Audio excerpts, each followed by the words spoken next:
ပရိနိဗ္ဗာန်သံဃာနီးမှာသုဘတ္တပရပိုက်ကြီးလျှောက်လို့မြတ်စွာဘုရားကသာသနာတော်ဟာ9000မကတည်ခြင်းရင်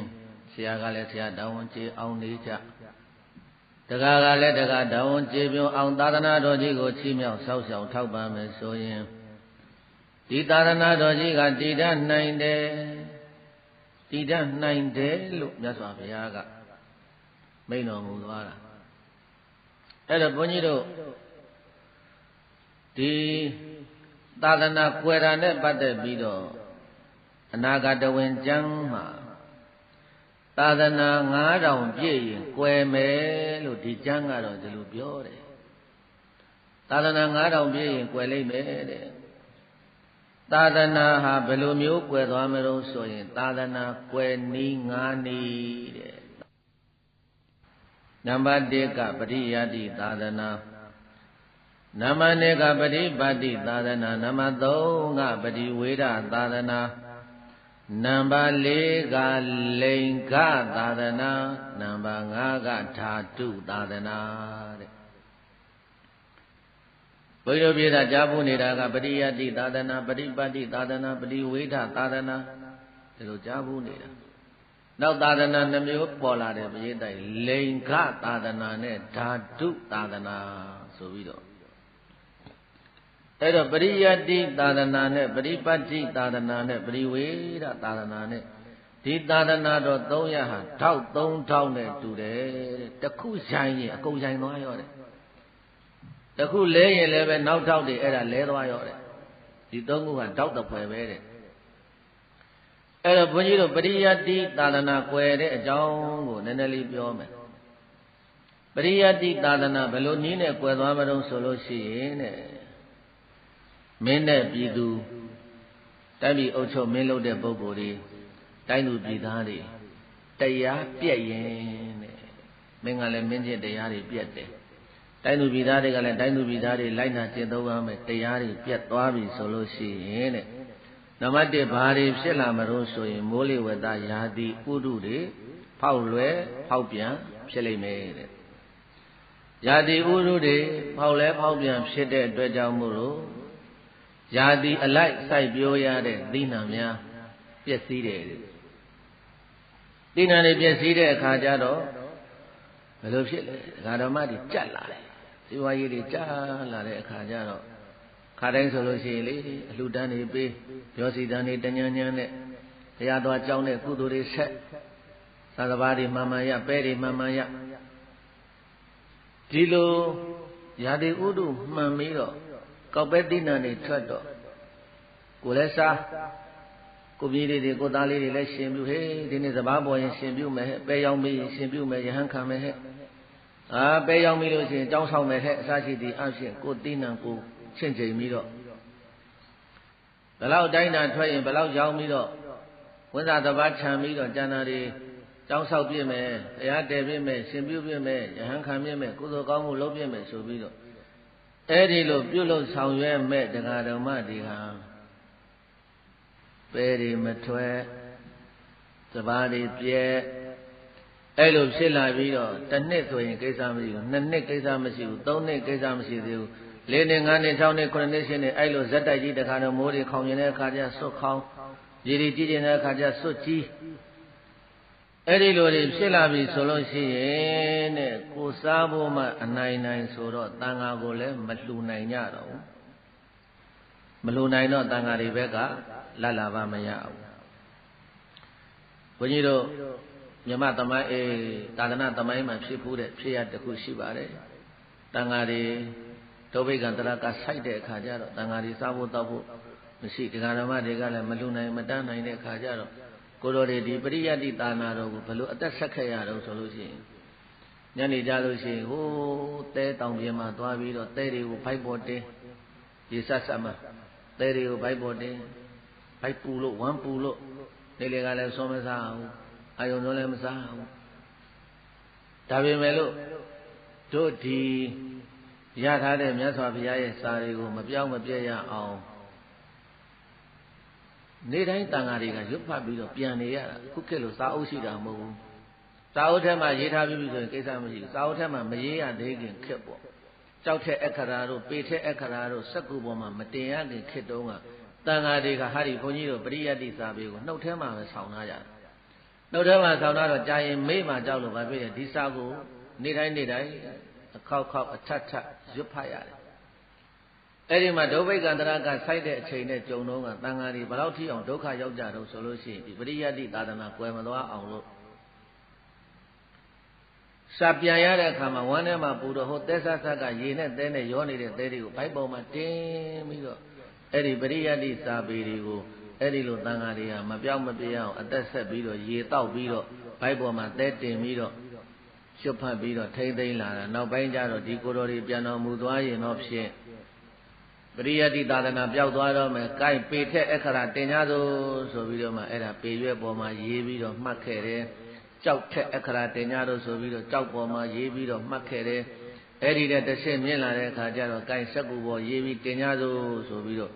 အဲ့ဒါစက္ကူပေါ်မှာရေးမှတ်ပြီးတော့တင်လာတဲ့အခါကျတော့အခုတို့တရားတော်မတွေတချို့ပုဂ္ဂိုလ်တွေပိဋကသုံးပုံလှူတယ်ပိဋကသုံးပုံလှူတယ်ဆိုတာအဲ့ဒါပဲပြိတ္တရေဘုရားဟောပါဠိတော်တွေကိုစက္ကူထဲမှာရိုက်ပြီးတော့စာအုပ်ဖြစ်ထုတ်လုပ်ပါတယ်အဲ့ဒီစာအုပ်ဟာပိဋကသုံးပုံပဲတဲ့အဲ့ဒီစာအုပ်ထဲကရှိနေတဲ့စာပိုက်တွေဟာရှေ့ခေတ်ကဆရာတော်ကြီးများနှုတ်ထဲမှာရွတ်ပြီးတော့ဆောင်းထားတာပါဒါကြောင့်အဲ့ဒီလိုတရားတော်မတွေရှားပါလာတဲ့အချိန်မှာတန်ဃာတွေကိုမတူနိုင်ဘူးဆိုရင်ရှေ့ခေတ်ကဆရာတော်ကြီးတွေရှေ့ခေတ်ကတန်ဃာတွေကတရားတရားကသိကောင်းတာတရားတရားကသိထက်တာဟိုတို့အသက်တည်ရင်တည်သွားပလိတွေမြတ်စွာဘုရားရဲ့ပရိယတ္တိသာသနာတော်အပြည့်စည်းမခံဟုတ်ခဲ့ဆိုပြီးတော့အသက်နဲ့ကိုလဲပြီးတော့ပရိယတ္တိသာသနာကိုစောက်ရှောက်တော်မူခဲ့ကြတယ်အခုခေတ်ကိုတော်တွေကသာသနာနောက်ပိုင်းဆိုတာဒီတိုင်းပဲပြိတ္တရဲ့တရားတရားတွေကြာလာတဲ့အားပြော့လာတဲ့ခုခေတ်ကိုတော်တွေကဆိုရင်တော့ဖြင့်ဟိုတရားတော်မတွေမှမလူတော့ပဲနဲ့ဒီစာကြက်နေလေအလကားပဲဆိုပြီးတော့မကြက်ကြမပြန်ကြမဆိုကြရင်ဒီပရိယတ္တိသာနာကွယ်သွားတာကြာပြီ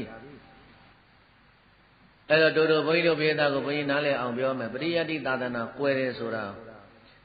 စာတင်တိုက်တွေမှာပရိယတ္တိပို့ချနေတဲ့သံဃာတွေကိုတို့တရားတော်မတွေကအလေးဂရုမပြုဘဲနဲ့သံသင်္ကန်းကြောင်းစေးပစ္စည်းလေးပါစာအုပ်စာရန်လိုအပ်တာကိုမထောက်ပံ့မဲနဲ့ဒီလိုပဲနေလာတဲ့အခါကျတော့ကိုတော်တွေဘာဖြစ်တုံးဆိုတော့လတ်လာပါမရတဲ့အခါကျတော့ကဲမရတော့ရတဲ့နည်းနဲ့တို့ရှာကြလိမ့်မယ်တဲ့ဘယ်လိုရှာကြမလို့ဆိုတော့ဘုန်းကြီးတို့ထေရဝါဒသာသနာကနေပြီးတော့မဟာယာနသာသနာဘက်ကိုကူးသွားတယ်မဟာယာနသာသနာဆိုတာကဘုန်းကြီးတို့ပြည်တဲ့ပြည်ရင်ဟောမယ်တရားဓာတ်ဆင်လုံးမယ်စေဝမန္တရားမန္တန်တွေမှုတ်ပြီးတော့ရွတ်ဖတ်တရဆယ်ပေးမယ်အဲ့ဒီလိုတွေဆောင်ရွက်လာကြလိမ့်မယ်အဲ့ဒီလိုဆောင်ရွက်လာကြမယ်ဆိုလို့ရှိရင်အဲ့ဒီနည်းကိုဘုန်းကြီးတို့စာပေများအတိုင်းအမနာနဲ့ပြောရရင်တော့အဲ့ဒါတမ္မာအာစီဝနီးမဟုတ်ဘူးတဲ့တမ္မာအာစီဝနီးနဲ့လလဘကိုရှာတာမဟုတ်ဘူးတဲ့မတရားသောနည်းဖြင့်ရှာတယ်လို့စာပေများဒီလိုသုံးတာရှိပါပြီအဲ့တော့မြတ်စွာဘုရားရှင်ကိုရောမြတ်ရဲ့သာသနာကွယ်ချောင်းထဲမှာလဲလတ်များအောင်ဖန်လလဘတွေရအောင်ဆောင်ရွက်မယ်ဆိုတာဘယ်လိုလုပ်လဲဗေဒင်စေဝမန္တရားဒီလိုနည်းတွေနဲ့နှလုံးသုံးလုံးပေးပြီးတော့တရားတော်မတွေလာအောင်ဘယ်ဘုန်းကြီးကဘယ်လိုပေးတာမှန်းနဲ့အဲ့ဒီလိုတွေပေါ့လေဒါဟိုနေ့ကလည်းပြောပြီးပါပြီအဲ့တော့အဲ့လိုနည်းတွေနဲ့ပရိယတ္တိလည်းအမထုတ်တော့ဘူးပရိပတ်တိကမ္မထန်တရားလည်းမထိုင်ကြတော့ပဲနဲ့အဲ့ဒီလိုနည်းတွေနဲ့တရားတော်မတွေထင်ကြည့်အောင်တရားဓမ္မတွေကိုယ်ပဲစိကားအောင်လို့လုံလာပြီဆိုလို့ရှိရင်ဘုရားတည်းပရိယတ္တိစာပေမသိတော့ပဲနဲ့အဲ့ဒီလမ်းဘက်ကိုလိုက်သွားကြမယ်ဆိုရင်တဖြည်းဖြည်းနဲ့ပရိယတ္တိသာသနာကွယ်သွားပြီသာမသိကြတော့ဘူးတဲ့ပရိယတ္တိသာသနာကွယ်တယ်ဆိုတဲ့နေရာမှာလည်းပဲဘယ်ကနေစကွယ်မလို့ဆိုရင်ပဋ္ဌာန်းကျမ်းကစကွယ်မယ်ဘယ်ကျမ်းကစကွယ်မယ်ပဋ္ဌာန်းကဘုန်းကြီးတို့စာအုပ်ကြီး9အုပ်ရှိတယ်ပဋ္ဌာန်းနဲ့ပတ်သက်ပြီးတော့ရေးထားတာစာအုပ်ကြီး9အုပ်ရှိတယ်အဲ့ဒီပဋ္ဌာန်းစာအုပ်ကြီး9အုပ်ထဲကရှိတဲ့ပဋ္ဌာန်းတွေကိုရွတ်လည်းမရွတ်တော့ဘူးသင်လည်းမသင်တော့ဘူးအဲ့ဒီပဋ္ဌာန်းစာအုပ်တွေကတဖြည်းဖြည်းနဲ့ခြားတွေကြိုက်ပိုးတွေကြိုက်ထုတ်ကြည့်တဲ့လူလည်းမရှိတော့ဘူးတဖြည်းဖြည်းနဲ့အဲ့ဒီပဋ္ဌာန်းသာသနာတော်ကြီးစာပြီးတော့ကွယ်ပဋ္ဌာန်းကနေပြီးတော့ဘာကွယ်မလဲရမိုက်ကျမ်းကွယ်ပြီးဒီမှာ9ကျမ်းအစဉ်တိုင်းကွယ်ပါတယ် အဘိဓမ္မာခုနှစ်ကျမ်းအစဉ်တိုင်းကွဲပြီးတော့ဧတတေတဖြည်းဖြည်းနဲ့သုတ်တံကွဲမယ်ဝိနည်းကွဲမယ်ပိဋကသုံးပုံရှိတယ်သုတ်တံဝိနည်းအဘိဓမ္မာလို့ဆိုတဲ့အတိုင်းအဘိဓမ္မာကအရင်ကွဲမယ်ပိဋကကွဲပြီးတော့သုတ်တံတွေကွဲမယ်သုတ်တံကျမ်းတွေကွဲပြီးဝိနည်းကျမ်းတွေကွဲမယ်ဝိနည်းကျမ်းတွေသင်ရပို့ချလေးလာလိုက်စားတဲ့ပုဂ္ဂိုလ်တွေမရှိတော့ဘူးတဲ့အဲ့တော့ပရိယတ္တိသာသနာကွယ်သွားပြီဆိုလို့ရှိရင်သတ္တဗေဒပုဂ္ဂိုလ်တွေမရှိတော့ဘူးတဲ့သတ္တဗေဒပုဂ္ဂိုလ်တွေမရှိဘူးဆိုရင်တရားမဟောနိုင်တရားမပြနိုင်တော့ဘူးတဲ့အဲ့တော့တရားဟောတရားပြမယ်လူတွေမရှိတော့ဘူးဆိုရင်ကျင့်ရမယ်တရားတွေကိုမသိတော့မကျင့်တော့ပฏิပတ်သာသနာကွယ်သွားပြီသူကတထောက်လဲတာနဲ့နောက်ထောက်ကလိုက်လဲလာတာပရိယတ္တိသာသနာမရှိတော့ဘူးဆိုရင်ပฏิပတ်ဆိုတာလည်းပဲကွယ်ပြီအဲ့တော့ပရိယနဲ့ပฏิပတ်ကွယ်ဆိုမှတော့ပရိဝေဒလို့ခေါ်တဲ့မက်ဖို့တွေလည်းပဲမရတော့ဘူးတဲ့အဲ့ဒီကြတော့ပရိသတ်တေသာသနာဝန်ထမ်းရှင်ရန်တွေအကျင့်ပฏิပတ်သာသနာလဲကွယ်ပြီလဲဆိုတော့ဘာအကျင့်မှမရှိတော့ဘူးတဲ့အိမ်ထောင်သားမွေးကိုကြောင်းဝဲထဲမှာကိုလဲဆိုင်လို့ပဲတွေဆိုင်လို့လှုပ်ချင်တာလှုပ်လို့အိမ်တောင်တွေပြုကြလို့သာသမီတွေနဲ့နေကြလိမ့်မယ်တဲ့အဲ့ဒါဘယ်ရောက်သွားပြီလို့ဆိုရင်ဘုန်းကြီးတို့မဟာယာနဘက်ကိုရောက်သွားတာဘုန်းကြီးတို့မြတ်စွာဘုရားရဲ့သာသနာပုံစံအတိုင်းဘုန်းကြီးတို့မဟာယာနဆိုတာလည်းရှိတယ်ကိုးကွယ်တာတော့ဗုဒ္ဓဘုရားပုံကိုးကွယ်တာပဲဒါပေမဲ့လို့အဝိဇ္ဇာအသွင်တွေပြောင်းသွားတယ်အဲ့ဒါကိုဘုန်းကြီးတို့ပြည်သားပေါင်းတော်ကောင်းတို့အနိကဆုံးကြည့်ရင်ပြီးခဲ့တဲ့နှစ်ကဘုန်းကြီးတို့မြန်မာနိုင်ငံမှာဗုဒ္ဓဘာသာညီလာခံကြီးဆိုတာကဘာအေးသတ္တဘာသာနာနိုင်ငံတော်ကြီးမှာဗုဒ္ဓဘာသာညီလာခံဆိုပြီးတော့ကျင်းပတာနိုင်ငံပေါင်းမြောက်များစွာကဗုဒ္ဓဘာသာတော့ဗုဒ္ဓဘာသာပဲထေရဝါဒဗုဒ္ဓဘာသာဟိနာယနာဗုဒ္ဓဘာသာမဟာယာနဗုဒ္ဓဘာသာသူကလည်းအများကြီးရှိတာနိုင်ငံပေါင်းမြောက်များစွာကဘာသာရေးခေါင်းဆောင်ကြီးတွေတက်တဲ့အခမ်းအနားမှာဘုန်းကြီးတို့ပြည်သားကြည့်လိုက်တာဘုန်းကြီးတို့မြန်မာယဟန်တော်များပဲတည်တည်တတ်တတ်ရှိတယ်မြန်မာယဟန်တော်များကသင်္ကန်းလေးတွေယုံလို့ရက်တောင်လေးတွေကိုင်းလို့တခြားမဟာယာနတို့ဟိနာယနာတို့ကကြွလာတဲ့ဘုန်းကြီးကြီးတွေကအုပ်ဆောင်ကြီးတွေဆောင်းတဲ့ဘုန်းကြီးတွေကဆောင်းပေါင်းပြီးဝတ်တဲ့ဘုန်းကြီးကဝတ်ဒီလိုတွေကိုတို့လာတယ်ဒီကမ္ဘာဗုဒ္ဓဘာသာညီလာခံကြီးကိုဘုန်းကြီးတို့ကမ္ဘာအေးမှာတက်လာတာတွေ့သားပဲအဲ့ဒီမှာ TV ထဲပါနေတာဘုန်းကြီးတို့တပိတ်အိုင်ဆရာတော်ကြီးရဲ့ဆရာအနိဒကံဆရာတော်အနိဒကံဆရာတော်ကြီးဂျပန်ကြွသွားတဲ့အခါကျတော့ဂျပန်လေစိတ်ပါဘုန်းကြီးကလာကြိုတယ်တဲ့ဟိနာယနာဘုန်းကြီးမဟာယာနဘုန်းကြီးလာကြိုပြီးတော့ဂျပန်ဘုန်းကြီးတွေပေါ့လေအဲ့ဒါဂျပန်ကျောင်းရောက်သွားတဲ့အခါကျတော့တဲ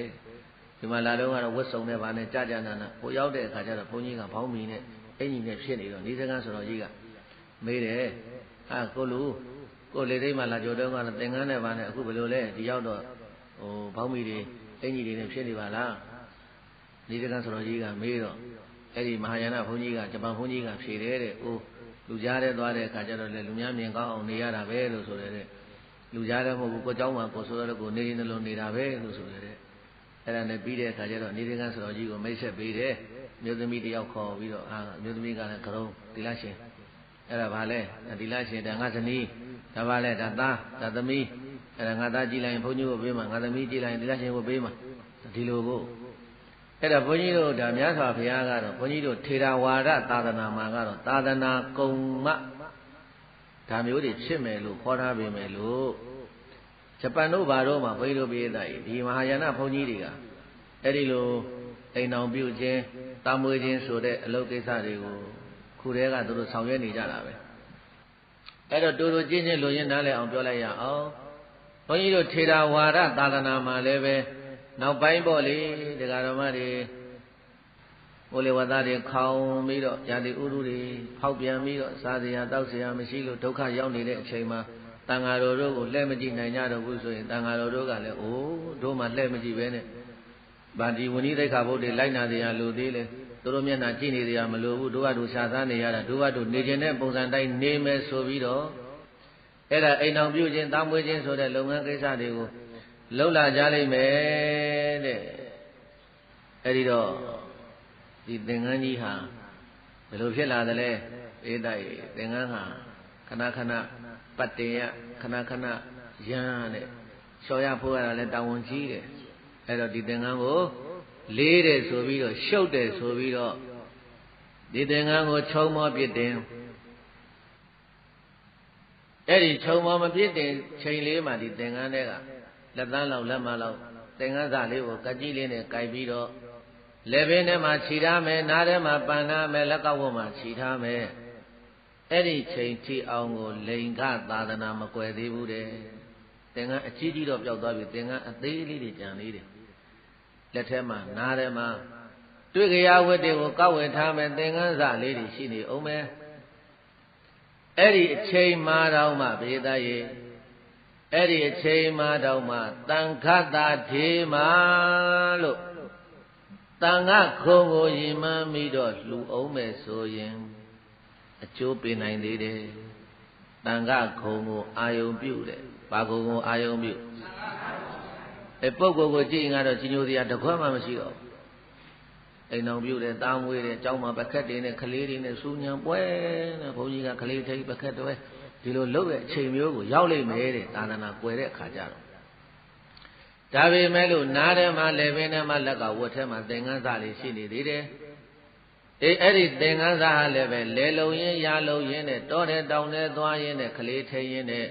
ဘယ်နားမှာပြုတ်ကြလို့ပြုတ်ကြမှမသိတော့ဘူးဆိုရင်ဘယ်ရောက်သွားမှမသိတော့ဘူးဆိုရင်လိန်ခသာသနာကွယ်သွားပြီဘာသာသနာလိန်ခဆိုတာအသွင်ပြင်ကိုပြောတာယဟန်အသွင်တာမဏေအသွင်ပျောက်သွားပြီတဲ့အဲ့ဒါလိန်ခသာသနာကွယ်သွားပြီနောက်သာသနာကွယ်မှာကဓာတုသာသနာဘာသာသနာ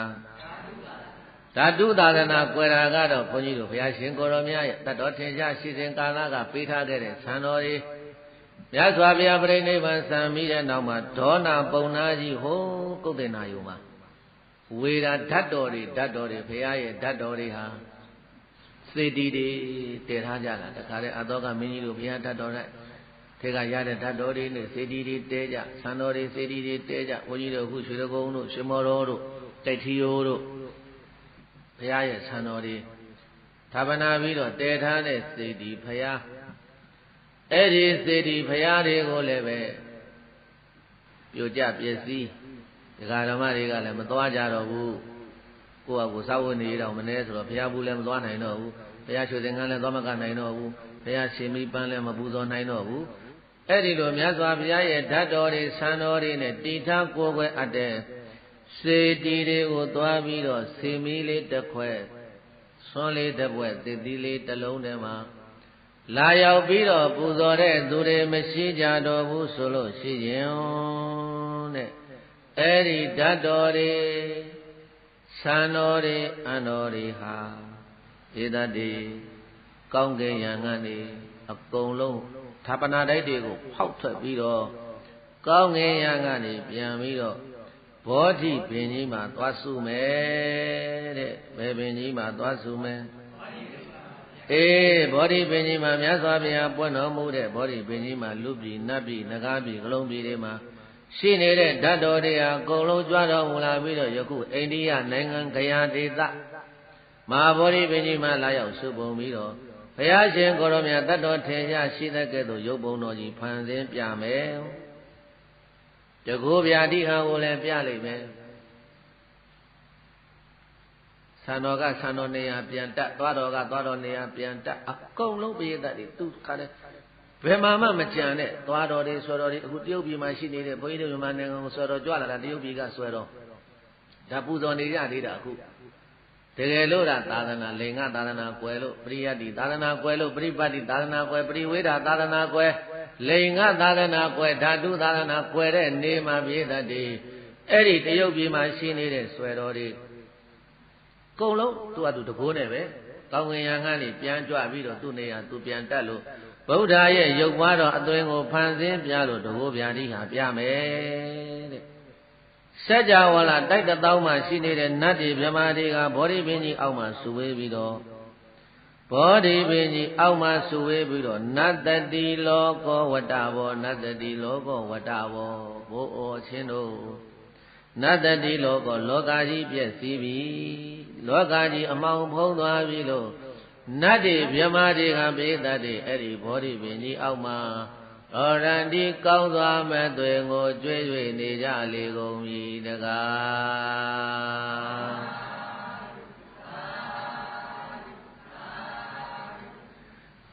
လူသားရဲ့လို့အဲ့ဒီချိန်မှာဘုန်းကြီးတို့ပိသတ်ရဲ့တယောက်မှမရှိတော့နတ်တွေမြမတွေကြီးပဲစုယုံပြီးတော့ဘောဓိပင်ကြီးမှာလောကကြီးပြည့်စည်ပြီလောကကြီးအမောင်ဖုံးသွားပြီလို့နတ်တွေမြမတွေကတယောက်နဲ့တယောက်လက်တူပြောဆိုပြီးတော့ငိုကြွေးလိမ့်မယ်အဲ့ဒီနေမိတာဖန်ဆင်းထားတဲ့ဘုရားဟာရောင်ကြီးတော်6ပါးလွှတ်မယ်တဲ့ဘောဓိပင်ကြီးအောက်မှာရောင်ကြီးတော်6ပါးလွှတ်ပြီးတော့ဘယ်ကိုသွားမတုံးဆိုလို့ရှိရင်အဲ့ဒီရုပ်ပါတော်ကြီးဟာဂန္ဓာမာရဏတောင်ကိုကြွသွားမယ်ဘယ်တောင်ကိုကြွသွားမလဲအေးဘောဓိပင်ကြီးအောက်ကနေပြီးတော့အဲ့ဒီရုပ်ပါတော်ကြီးကတခါတည်းကောင်းငင်ရံကနေပြီးတော့လေကန္နာမာရဏတောင်ကိုကြွသွားမယ်ဟာဗုဒ္ဓကိုယ်စားနေမိတာရုပ်ပါတော်ကြီးကန္နာမာရဏတောင်ကိုကြွသွားပြီးလိုက်ကြစို့လိုက်ကြစို့စัจ java လာပေါင်းတိုက်တောင်းကနတ်တွေမြမာတွေဟာအဲ့ဒီရုပ်ပါတော်ကြီးနောက်ကနေပြီးတော့နတ်မြမာတွေအလုံးဟာလိုက်သွားကြတာဟိုရောက်တော့ကန္နာမာရဏတောင်ရောက်တော့မင်းစုတကနတ်ပန်းမင်းကြီးမှာအဲ့ဒီနေမိတာရုပ်ပွားတော်ကြီးဟာပြေတတ်တယ်နတ်မြမာတွေကိုတရားဟောမယ်တဲ့ဂတိတသိန်းကျွတ်တန်းဝင်မယ်တဲ့ဂတိဘယ်လောက်တဲ့လဲဂတိတသိန်းကျွတ်တန်းဝင်မယ်တဲ့အဲ့ဒါကိုဘုန်းကြီးတို့ပြေတာပေါင်းတော်ကောင်းတို့ကြားဘူးနေတာရောင်တော်ပြန်ပွဲတယ်ဘာပွဲတယ်လဲအေးဘုရားရဲ့ရောင်ကြီးတော်တွေအကုန်လုံးအဲ့ဒီမှာဆူဝေးပြီးတော့ကန္နာဝရဏတောင်တော်ကြီးကိုပြန်သွားတာကန္နာဝရဏတောင်မင်းစုတကနတ်ပန်းမင်းကြီးအောက်မှာနေမိတာရုပ်ပွားတော်ကြီးဟာနတ်တွေမြမတွေကိုတရားဟောမယ်လူသားတယောက်မှမပါဘူးတဲ့အဲ့ဒီချိန်မှာဘုန်းကြီးတို့နတ်ဖြစ်နေရင်လည်းကောင်းမယ်မြမဖြစ်နေရင်လည်းကောင်းမယ်ဘာဖြစ်လို့တုံးဆိုတော့ဒီဘုရားကိုယ်စားနေမိတာရုပ်ပွားတော်ကြီးကိုဖုတွေ့ရမယ်တရားနာရမယ်ဒါကဈာကာလသာသနာဓာတုသာသနာကွယ်ကံဤကာလမှာဒီတစ်ချက်အခွင့်ကောင်းရှိတယ်ဟုတ်လားပိယသားကြီးဒီတစ်ချက်လေးအခွင့်ကောင်းရှိတယ်။တရားမလို့ဘုန်းကြီးတို့တရားချစ်ခင်စိတ်ကောင်းဝင်တဲ့သူတော်စင်တွေအိုးတို့လူဘဝမနေလို့သိရင်ကဲဘယ်သွားနေကြမလဲဘယ်သွားနေကြမလဲကိုယ်နေရာလေးကိုကြွေးထားတတ်မှတ်နေရာယူကြပါ။ဘာလဲပိယသားကြီးကိုယ်နေရာလေးကိုတတ်မှတ်ထားနော်။ငါဘယ်သွားငါဘယ်မှာသွားနေရမလဲငါနေရာဘယ်မှာလဲဒီဘဝကမနေလို့သိရင်ငါဘယ်ကိုသွားမလဲ။နတ်ပြည်ကိုရောက်သွားရင်တော့ဖြင့်နတ်တတန်းကတော့အလုံးရှည်တယ်ပေါ့ပိယသားကြီး။ဒါကြောင့်ဘုန်းကြီးတို့ဟောမှုပါတယ်တိရိယပပ္ပဒထေရပါဒံတရားတောင်ပီလာဆိုတော်ကြီးအကြောင်းဟာတောင်ပီလာဆိုတော်ကြီးတို့ဒါကြောင့်ရုပ်ကစိုးဘဝကိုဆူတောင်းတာကိုတောင်ပီလာဆိုတော်ကြီးကငါမနေလို့သိရင်တဲ့အလွန်တက်တန်းရှည်သောရုပ်ကစိုးနှမင်းကြီးငါဖြစ်ချင်တယ်တက်တန်းရှည်တဲ့ရုပ်ကစိုးနှမင်းကြီးအဲ့ဒီမှာနေမိတာရုပ်ပွားဖန်ဆင်းတာကြီးဖူးတွေ့ရပြီးတော့အဲ့ဒီမှာတရားတွေဟောမယ်တရားတွေနာမယ်နတ်ပြမဂရေပေါင်းတသိန်းကျွတ်တန်းဝင်ကြလိမ့်မယ်တရားပွဲလဲပြီးလဲပြီးရောဘေးသတ်တယ်နေမိတာရုပ်ပွားတော်ကြီးကဘယ်သူမှမီးမရှို့ရပဲနဲ့သူ့ဟာသူမီးတွေလောင်ပြီးတော့စာလိုပြောတော့တေဇောဓာတ်လောင်နေမီးတွေလောင်ပြီးတော့ဘာမှမကြမ်းတော့ပဲနဲ့အကုန်လုံးခြုံငိမ့်သွားတဲ့ပွဲကိုဓာတုပရိနိဗ္ဗာန်စံတဲ့ပွဲဘာပရိနိဗ္ဗာန်စံတဲ့ပွဲအေးအဲ့ဒါကိုဓာတုသာသနာကွယ်တဲ့နေတဲ့သာသနာ၅မျိုးကွယ်သွားပြီသာသနာဘယ်နှမျိုးပရိယတ္တိသာသနာကွယ်ပရိပတ်တိသာသနာကွယ်ပရိဝေဒသာသနာကွယ်လိင်္ဂသာသနာကွယ်ဓာတုသာသနာကွယ်လိင်္ဂသာသနာကွယ်တဲ့ကဘုန်းကြီးရဟန္တာကသာမဏေဆိုတာဘယ်လိုမှမဘူးတွေ့နိုင်တော့ဘူးအေးဒါကြောင့်မို့လို့จิตသားသာရိပုတ္တရာဘုရားရှင်ကိုရောမြတ်ကจิตသားသာရိပုတ္တရာသာသနာ၅မျိုးလုံးကွယ်သွားပြီဆိုရင်လောကကြီးမှာကောင်းတာမကောင်းတာခွဲခြားပြသညွန်ပြဆုံးမမဲ့ပုဂ္ဂိုလ်တွေလည်းမရှိတော့ဘူးဒါကြောင့်မို့လို့ဘုန်းကြီးတို့မာကန္တန်ကိုဆိုတော့ဘုရားကြီးရေးခဲ့တာဘုရားရှင်တော်မပွင့်ပေါ်ကလူတော်အများစိတ်ကောင်းထားလဲဤကားကုသိုလ်အကုသိုလ်နဲ့ထိုထိုဘုံဘဝမတိယများလားအပြစ်တွေအဲ့ဒါလေးဆိုကြည့်ဘုရားရှင်တော်မပွင့်ပေါ်က လူတော်အမြစိတ်ကောင်းထားလေဤကားကုသိုလ်အာကုသိုလ်နဲ့ထိုထိုဘုံဘဝမတိယမြာလှအပြစ်တွေဘုရားရှင်တော်မပွင့်ပေါ်ကလူတော်အမြစိတ်ကောင်းထားလေဤကားကုသိုလ်အာကုသိုလ်နဲ့ထိုထိုဘုံဘဝမတိယမြာလှအပြစ်တွေအဲ့ဒီတော့ကုသိုလ်မှအာကုသိုလ်မှမသိတော့ဘူးတဲ့မသိတော့အဲ့ဒီခေလူသားတွေသူတို့မလုံရဲတဲ့အလုတ်ဆိုတာဘာမှမရှိတော့ဘူးတဲ့ဒုစရိုက်တရား10ပါးလုံးထွန်းကားသွားပြီဒုစရိုက်တရားဘယ်နှပါးသူတတသူပစ္စည်းကိုသူသားမယားစောကကာယကံ3ပါးမုဒ္ဒဝါဒပိတုနာဝါဒဖုဇဝါဒသမ္မာပလာပါလိမ့်မယ်ဆဲမယ်ဆိုမယ်တိုင်းထွားမယ်စကားကြံကြံဒါနနေပြောမယ်အနှစ်သာရမရှိတဲ့စကားတွေပြောမယ်အဲ့ဒါဝစီကံ4ပါးဝစီကံဘယ်နှပါးကာယကံ3ပါးဝစီကံ4ပါးနောက်တကပိယတအဘိဓါပြာပါဒမိစ္ဆာဒိဋ္ဌိတဲ့မနောကံ3ပါးမနောကံဘယ်နှပါးပေါင်းရင်10ပါးပိယတတွေအဲ့ဒီဒုစရိုက်တရား10ပါးလုံးထွန်းကားပြီဒုစရိုက်တရားတွေဒုစရိုက်လုပ်ငန်းတွေ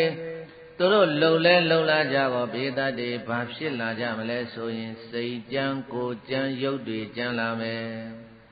ဒေသအာယုနာပိပရိဟာယမာနနံဝောနေနာပိပရိဟာယမာနနံ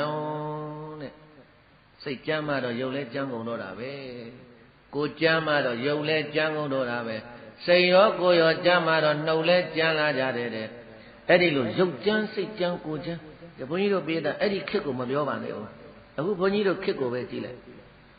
ဒေါသကြီးတဲ့ပုဂ္ဂိုလ်စိတ်ကြမ်းတဲ့ပုဂ္ဂိုလ်ရဲ့ရုပ်ကကြည်တယ်ရုပ်လဲကြမ်းတာပဲ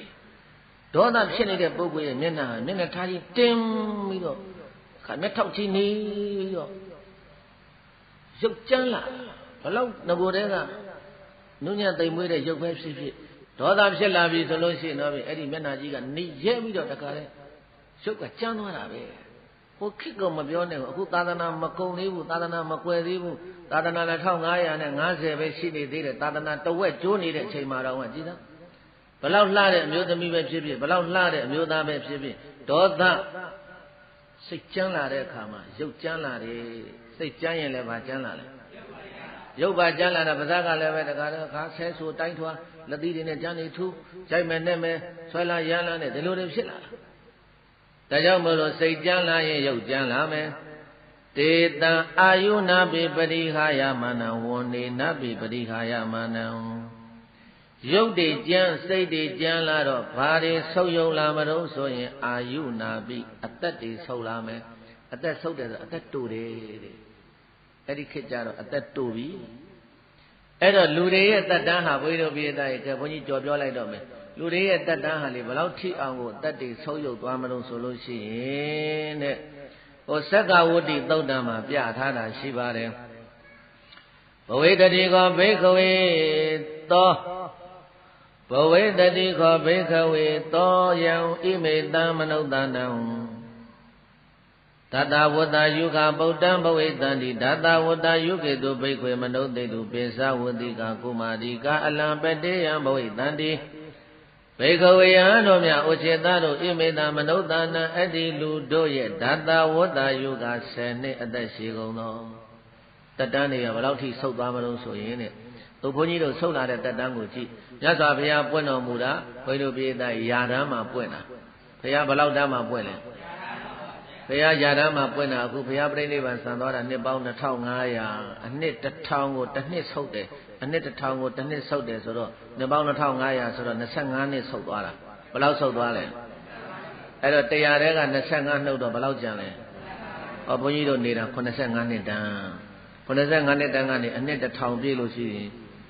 ဆုတ်အောင်မဲ့တစ်နှစ်အဲ့လိုနဲ့ဆုတ်သွားတာ85နှစ်တန်းကနေ84နှစ်တန်း84နှစ်တန်းကနေပြီးတော့ဆုတ်သွား83နှစ်82နှစ်81နှစ်80အဲ့ဒီလိုတခါလဲ80ဆိုတာအသက်ကြီးဆုံးပဲအဖိုးဖွား အဲ့ဒီကနေဆုပ်69ဆို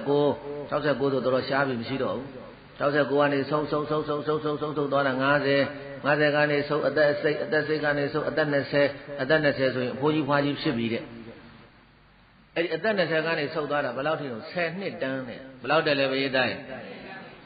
ဘေကဝေယံတော်များဥจิตတို့ဣမိတမနုဿာနံအဲ့ဒီ10နှစ်တန်းလူတို့ရဲ့ဒါတာဝတ္တယူက10နှစ်အသက်ရှိကုန်သောပုဒ္ဒါသာသမီတို့သည်ယံယသမိန်ကာလေအကျင်ကာလ၌ဘဝေတန်တိဖြစ်ကုန်လက်တံဘေကွေယံတော်များဥจิตတို့ဒတဝတ္တယူကေသူ10နှစ်တန်းကိုရောက်ကုန်သောမနုဿေသူလူတို့သည်ပင်စဝတိကာ9နှစ်ရှိကုန်သောကုမာရိကာတထိုသမီးတို့သည်အလံပတေယံယောက်ျားပေးသားခြင်းကသင်ကုန်သည်ဘဝေတန်တိဖြစ်ကြပေလိမ့်မယ်လို့ဘေကဝါဘုံတော်6စုအောင်လံထူဖြစ်တော်မူသောဘုရားရှင်ကိုယ်တော်မြတ်ကအဝေါစာကရုဏာရှိတာမေတ္တာအားဖြင့်မိန်ကြားတော်မူလိုက်ပါပေသတည်းငါနဲ့သားငါနဲ့သမီးအိမ်အောင်ပြုကြလိမ့်မယ်ဇဏ္ဍတန်းကတိတ်ကြောက်เสียကောင်းတဲ့ပြေးတာရေဘုန်းကြီးတို့ပြေးတာအမြင်တော့မြင်ကြည့်တာရှင်ဗျာငါနဲ့သမီးငါနဲ့သားဘယ်လိုလုပ်ပြီးတော့အိမ်အောင်ပြုမှလဲအခုငါနဲ့ကလေးတွေတပည့်တော်တို့ဒီကလေးနဲ့သွားမနိုင်တဲ့ပြေးတာရေဟိုဇဏ္ဍတန်းကြတော့အဲ့ဒီလိုမဟုတ်တော့ဘူးအဲ့ဒီဇဏ္ဍတန်းကိုမပြောပါနဲ့အခု85နှစ်တန်းမှာတော့မှကလေးတွေရဲ့အသိဉာဏ်တိတ်ကိုထက်လွန်အားကြီးတယ်ကလေးတွေရဲ့အသိဉာဏ်တိတ်ကိုရှေ့ရောက်လွန်အားကြီးတယ်တချို့ကလေးတွေဟာဘုန်းကြီးတို့ဒကာကြီးတွေဓမ္မကြီးတွေငယ်ငယ်ကအသိဉာဏ်နဲ့တခြားစီကလေးတွေကသိပြီးတော့အသိဉာဏ်နဲ့သိထက်လွန်အားကြီးနေတယ်ဘာပဲဖြစ်ဖြစ်ပေါ့လေအသိဉာဏ်နဲ့ပတ်သက်ရင်တို့ကကိုယ့်ထက်ကိုသာတဲ့ခါရှိနေကြတယ်အဲ့တော့မြတ်စွာဘုရားဟောထားခဲ့တာဘုရားရဲ့ဘုရားတို့မြည်သူမှာဧကဝဆနတခွန်းဤတော့စကားပဲပြောမယ်စကားနှစ်ခွန်းဘယ်တော့မှမပြောဘူးဒါကြောင့်9နှစ်သမီး9နှစ်သားအရွယ်မှာအိမ်အောင်ပြုကြလိမ့်မယ်တဲ့အသက်အကြီးဆုံးက10နှစ်ပဲတဲ့အဲ့ဒီခါကျရင်ဘုရားတည်းရဲ့ဘာဖြစ်လာမလို့ဆိုလို့ရှိရင်ကကြီး3ပါးပေါ်လိမ့်မယ်ကကြီးဘယ်နှပါးဘုန်းကြီးတို့ဘုရားကြားဘူးလိမ့်မယ်က3ပါးရပြည့်10ပါးရန်သူမျိုး5ပါးကြားဘူးလားဒါမင်းကတ်ဆိုတာပါလေဒါဘုန်းကြီးတို့ဒါလေးကိုစီစေးရအောင်ကတ်ကြီး3ပါးတဲ့ကတ်ဆိုတာပျက်စီးခြင်းကိုကတ်လို့ခေါ်တယ်တတ္တဝါတွေပျက်စီးခြင်း3ပါးနဲ့ပျက်စီးပြီးသေကြေကြတာကိုကတ်ဆိုင်တယ်တဲ့။ဘာဆိုင်တယ်လဲ။ဒါမြင်ရင်ကတ်ဆိုင်တယ်ဆိုတာဘယ်လိုဟာမျိုးလဲနံပါတ်1အငါဘေးဆက်ရောက်လာခြင်းအဲ့ဒါကိုဒုဗ္ဗိကံတရကနောက်တခါနံပါတ်2သတ္ထံတရက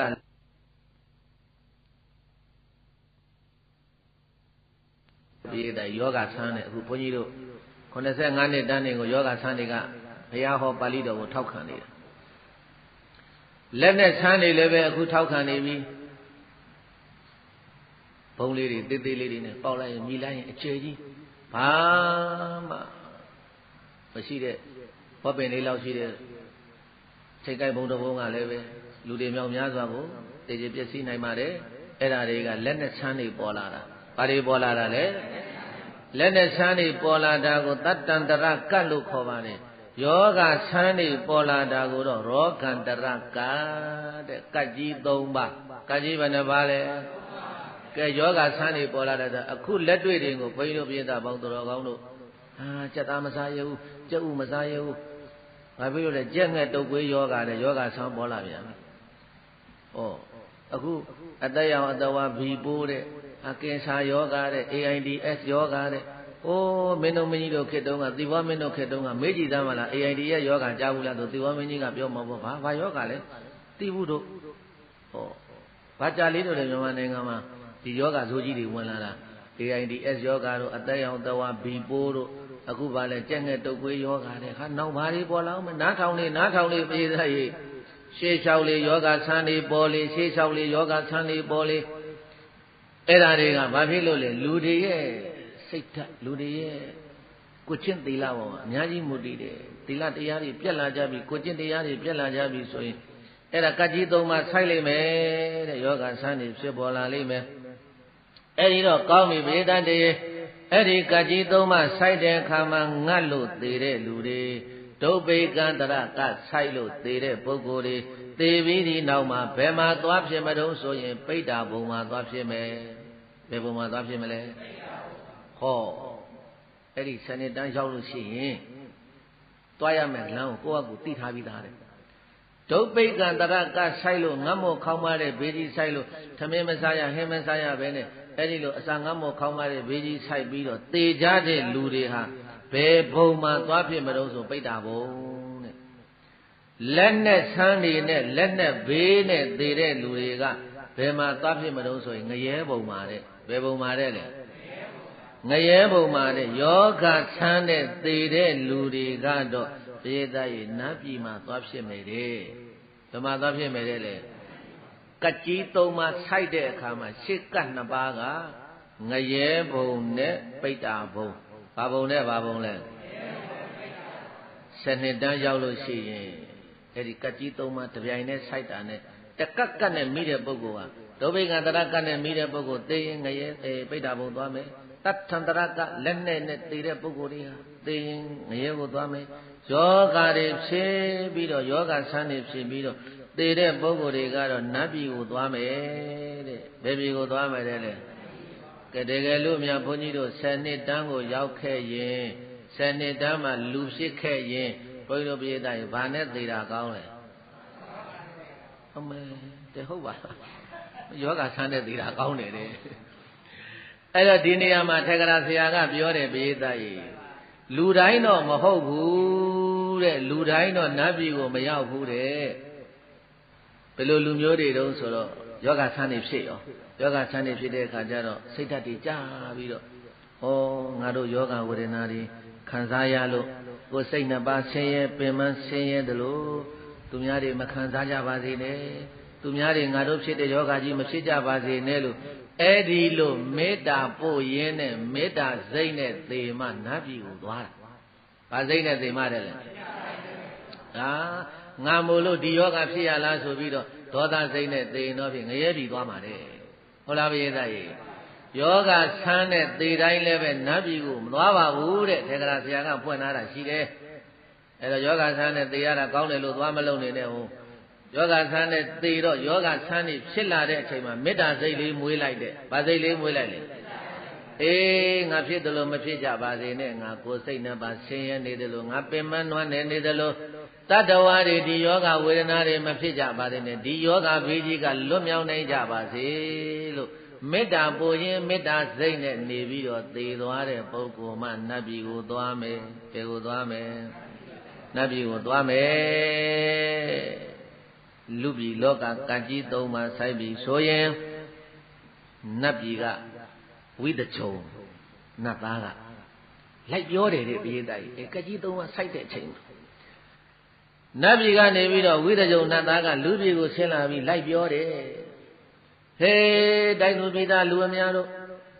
9ရက်အတွင်းမှာဒီထက်ကြီးမားတဲ့တထံတရကကြီးပေါ်လာလိမ့်ဦးမယ်လူတွေချင်းချင်းတတ်ကြလိမ့်မယ်မမြင်ရအောင်တောထဲမှာသွားပုန်းနေကြတောင်တွေထဲမှာသွားပုန်းနေကြခူတွေထဲမှာပုန်းနေကြ9ရက်တိတိလိုက်ကြင်ညာတာလဲလောကကြီးကိုလှည့်ပြီးတော့ဝိသကြုံနတ်သားကကိုထင်ရှားပြပြီးတော့ခြံနေတန်းမှာဟေးပုံညာဟာ9ရက်နေလို့ရှိရင်လက်နဲ့အထူးရှာစရာမလိုဘူးပရိသတ်ကြီးငါလက်ပြပုံလိုချင်လိုက်တာလို့စိတ်ထဲကတန်းတလိုက်တာနဲ့လက်ထက်မှာလက်ပြပုံလိုနေရောက်လာတယ်ဒီလက်ပြပုံနဲ့ဒီလူအုပ်ကြားတဲ့ငါပြစ်ထက်ချင်လိုက်တာဆိုလက်လေးမြောက်လိုက်တာနဲ့လက်ပြပုံကြီးကခါမြောက်သွားပြီးတော့ဝုန်းဆိုကြပြီးတော့အကုန်သိကုန်တာတဲ့အဲ့ဒီလောက်ထိအောင်ကိုပြင်းပြင်းထန်ထန်နေဖြစ်မှာဒါကိုနတ်ပြည်ကနတ်တွေကသိတယ်သိတဲ့အခါကျတော့ဂိုင်းမဖြစ်ချေဘူး9ရက်အတွင်းပုံနေကြဟာဆိုပြီးတော့လိုက်អော်တော့ယုံတဲ့လူတွေကပုံတယ်မယုံတဲ့လူတွေကမပုံဘူးတယောက်နဲ့မျက်နှာချင်းဆိုင်လို့မရဘူးနော်မမြင်အောင်ပုံနေဘယ်လောက်ပုံရမလို့9ရက်ပဲပုံရမယ်ဘယ်နှစ်ရက်ပုံရမလဲအေးအဲ့ဒါနတ်អော်သွားပြီးတဲ့အချိန်ကဝိသကြုံနတ်သားကြီးနတ်ပြည်ကနေဆင်းလာပြီးတော့អော်သွားတဲ့အချိန်ကစပြီးတော့ပုံရင်ပုံမပုံရင်နေတယောက်နဲ့တယောက်မျက်နှာချင်းဆိုင်လို့ကိုမရဘူးတဲ့တွေ့တာနဲ့တတ်ချင်တဲ့စိတ်ပဲပေါ်လာတာပဲတတ်ချင်လည်းပဲဓာအိမ်ကားနဲ့သွားဆွဲယူနေတယ်ဒီကောက်ကောင်ကဓာနဲ့ထိုးတတ်ချင်လိုက်တာလို့စိတ်ထဲကကြံစီလိုက်တဲ့လက်ထဲမှာဓာအလိုလိုနေရောက်လာတယ်တဲ့ဘလောက်ကြောက်ဖို့ကောင်းတော့ဆိုတာဒါကြောင့်မို့လို့အဲ့ဒီလိုဘေးကြီးမျိုးနဲ့မကြုံရအောင်လို့ဘုန်းကြီးတို့ဖျားရှိခိုးတိုင်းဗုဒ္ဓဘာသာတွေဆုတောင်းတာကသုံးပါ ဘာလဲပိဋကရဲ့ရပ်ပြီး၈ပါးဟုတ်တယ်မဟုတ်လားကျန်သူမျိုး၅ပါးဒါကြောင့်အဖိုးတွေအဖွားတွေအဖေတို့အမေတို့ကိုသွားကြတော့ရင်ဘာပြောလဲအေးကကြီး၃ပါးကလည်းလွတ်မြောက်နိုင်ကြပါစေအနာမျိုး96ပါးလည်းကင်းကြပါစေဖိုးတွေဖွားတွေဆုမပေးဘူးလားအမေတို့ဖေတို့ဆုမပေးဘူးလားပိဋကရဲ့အေးဒါကြောင့်ကကြီး၃ပါးဆိုတာအဲ့ဒါပြောတာအဲ့ဒီကတ်နဲ့သွားဆိုင်တဲ့အချိန်မှာဘုန်းကြီးတို့ကလည်းလူသားဖြစ်တဲ့အချိန်ဆိုရင်တော့ပိဋကရဲ့စဉ်းစားလို့ကိုမရအောင်ပဲကဲအဲ့ဒီတော့9 ရက်ပြည့်တဲ့အခါကျတော့တောတဲ့တောင်ထဲမှာပုံနေတဲ့လူတွေထွက်လာတော့လူနည်းစုပဲကြံတော့တယ်လောကကြီးတစ်ခုလုံးအလောင်းချင်းကိုထပ်နေတာတခါတည်းတယောက်နဲ့တယောက်နဲ့တတ်ကြဖြတ်ကြအဲ့ဒါတတ်ထံတရကအကြည့်အကျ9 ရက်တိတိဖြစ်မှာလေကြိုက်တဲ့လက်နဲ့တာတောင်းလိုက်စားအနုမြူဘုံငါလက်ထက်ရောက်သေးဆိုဘုံဆိုရောက်လာတာပဲတဲ့ကံများဟာဘလောက်စမ်းကြဲတုံးဆိုတာကာမဝိပါကောအစိန်တိယောလို့ဆိုတဲ့အတိုင်းအဲ့ဒီတော့9 ရက်ပြည့်တော့တောတဲ့တောင်တွေကထွက်လာတဲ့လူတွေကကြည်ပြီးတော့စိတ်မကောင်းနေဖြစ်ကြလို့ဩလူတွေချင်းချင်းတပ်ဖြတ်ကြနေကြပြီကြီးစံအလောင်းတွေကြီးပဲကြံနေတော့တယ်ဒါဟာဒေါသတရားကြောင့်လောဘတရားကြောင့်ဒီလိုဖြစ်ရတာပါလားလို့ဆိုပြီးတော့တတ္တဝတ္တယုကေသောဘေကဝေမနုဿေတုတတ္တံတတ္တံတရကဝဘဝေတတိတေအညမေညာပိမိဂတင်ညာပတိလဘိတန္တိတေတိနာနိတထာနိဟထေတုပါတုဘဝေတန္တိတဲ့လူလို့တော့မထင်တော့ဘူးတဲ့သားခေါင်လို့ထင်ပြီးတော့မုတ်ဆိုးဟာသားကောင်ကိုပြည့်တယ်လို့မိဂတင်ညာသာသမင်ဆိုတော့အမကိုပတိလဘိတန္တိရကြလိမ့်မယ်တေသံထိုလူတို့သည်တိနာနိထက်လာသွားသောအစွမ်းထက်တဲ့တိနာနိထက်လာသွားသောတတ္ထာနိလက်နဲ့တို့သည်ဟထေတုလက်ထုံ၌ပါတုဘဝေတန္တိစိတ်ကကြံစီတောင်းတလိုက်တာနဲ့လက်ထဲမှာထင်ရှားမသွေဖြစ်ပေါ်၍လာပါလိမ့်မယ်လို့ဘဂဝါဘုံတော်6စုအောင်လံသူဖြစ်တော်မူသောဘုရားရှင်ကိုတော်မြတ်ကအဝေါစာကရုဏာရှိတာမေတ္တာအားဖြင့်မိန်ကြားတော်မူလိုက်ပါပေတည်း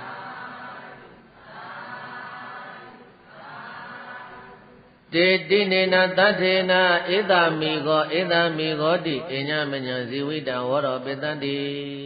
လူလို့မထင်တော့ဘူးဒါသမင်ကွာဒါသမင်ကွာသတ်ကွာဒါနွားကွာသတ်ကွာလူလို့မမြင်တော့ဘူးလေမျက်လုံးတွေဘလို့တွေဖြစ်ကုန်လဲမသိဘူးအဲ့ဒါမှတတ်ကြဖြတ်ကြနေ9 ရက်တိုင်းသွေးချောင်းစီလို့အလောင်းချင်းထ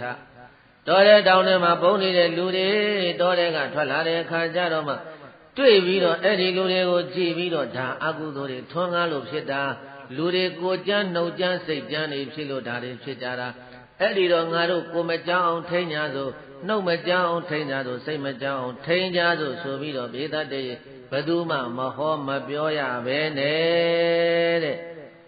10 နှစ်တန်းကလူတွေကာယကံတွေပြန်ထိန်းတဲ့ဝစီကံတွေကိုပြန်ထိန်းတဲ့မနောကံတွေကိုပြန်ထိန်းတဲ့ကာယကံနဲ့မကောင်းတာမလုပ်တော့ဘူးသူများတဲ့မတတ်တော့ဘူးသူပစ္စည်းမခိုးတော့ဘူးသူသားမယားမစော်ကားတော့ဘူးကာယကံ3ပါးဝစီကံ4ပါးမုဒ္ဒဝါဒပိသုနာဝါစာပရုဒ္ဒဝါစာသမဗလာဗလိန်ပြောတာဆဲဆိုတာတိုက်ထွားတာကြမ်းကြမ်းတန်တန်စကားတွေပြောတာမလုပ်တော့ဘူးတဲ့အဲ့ဒီလိုကာယကံဝစီကံမနောကံတွေကိုပြန်ထိန်းပြီးတော့နေလာလိုက်တာ10 နှစ်တန်းကနေသက်တမ်းတွေပြန်တက်လာအနှစ်20အနှစ်20ကနေပြီးတော့သက်တမ်းတွေပြန်တဲ့အနှစ်30 40 50 60အဲ့ဒီကနေသက်တမ်းတွေတဖြည်းဖြည်းနဲ့လူတွေပြန်ပြီးတော့အသက်တွေရှည်လာလိုက်ကြတာလူတွေရဲ့အသက်3 သိန်းတန်းမှာတဲ့အသက်3 သိန်းထိအောင်တဲ့ဘယ်ထိအောင်ပြန်တက်လာလဲဒီဒေသနာကိုဘုန်းကြီးတို့ပြတာအစဉ်တိုင်းမှတ်ကြည့်နော်ဘုန်းကြီးတို့က85 နှစ်တန်းကနေပြီးတော့ဆုတ်သွားလိုက်တာ10 နှစ်တန်းဘယ်လောက်လဲပြတာ10 နှစ်တန်းကနေပြီးတော့သက်တမ်းတွေပြန်တက်လာတာ3 သိန်းတန်းဘယ်တန်းထိအောင်လဲ